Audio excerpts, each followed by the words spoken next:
এই hello everyone, কিতা খবর সবার? আসুননি বালা খাইছুননি বাদ তাড়াতাড়ি দিন বাড়ি করে কিতা সংবাদ। উপরের লেখা দিকে বুঝতেই পারতাছুন আমরা এখন বর্তমানে আছি আমরা সোনারুঘাটের রেমা খালেঙ্গা। আর এই রেমা খালেঙ্গা চিনুন্য বাংলাদেশের মধ্যে এমন মানুষ খুবই কম আছে। আর বাংলাদেশের মধ্যে যে কয়েকটা প্রাকৃতিক বনভূমি এখনো মোটামুটি ভালো অবস্থায় টিকে আছে, তার মধ্যে রেমা খালেঙ্গা অন্যতম। কিন্তু বর্তমানে গাছ চুরির কারণে রেমা খালেঙ্গা এখন বর্তমানে ধ্বংসের পথে। এই হেলো এভরিওয়ান, কিতা খবর সবার? আসুননি বালা খাইছুননি বাদ তাড়াতাড়ি দিন বাড়ি করে কিতা সংবাদ।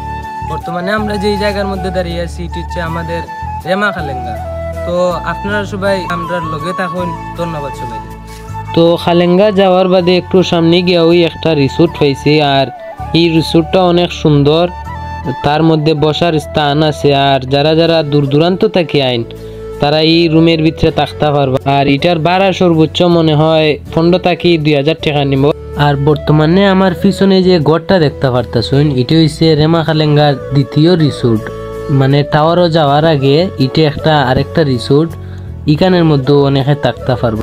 আর ও যে একটা তারের বেড়া দেখতে পারতেছেন এটার ইফার হইছে ইন্ডিয়া মানে আসাম আর কি, আর ইফার হইছে খালেঙ্গা।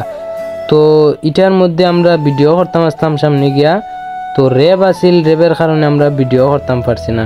তো এই জায়গার মধ্যে আমরা একটু হাঁটতে হাঁটতে আমরা গেছি গিয়া খালেঙ্গা টাওয়ারের কাছে। আর এই টাওয়ারের কাছে ইয়া কত সুন্দর একটা দিঘি দেখছি, আসলে দিঘিটা একবারে দেখার মতো। সোনারুঘাটের মধ্যে আমার মনে হয় না আর কোনো জায়গার মধ্যে আছে অত সুন্দর একটা জায়গা।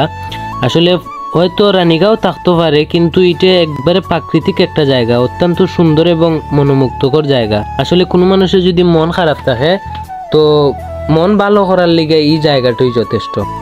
তো অবশেষে আমরা টাওয়ারের কাছে আইছি, আর এই টাওয়ারটা সম্ভবত 5 তলা হইব। তো আমরা এখন উপরে উঠবো, আপনারা সবাই আমরা লগে থাকুক, ধন্যবাদ। তো অবশেষে আমরা টাওয়ারের উপরে উঠে গেছি, আর উপরে উঠার বাদে অত সুন্দর একটা ভিউ পাইছি, মানে খাওয়ার মতো নাই। উপর থেকে নিচটা এত সুন্দর লাগে। আর সবচেয়ে দুঃখের বিষয় হয়েছে ভাই, টাওয়ার থাকি গাছ বড় বড়, যে কারণে সব ভিউ আনা সম্ভব হয়েছে না। তো আজকের ভিডিও এইখানে শেষ, সবাই ভালো থাকবেন।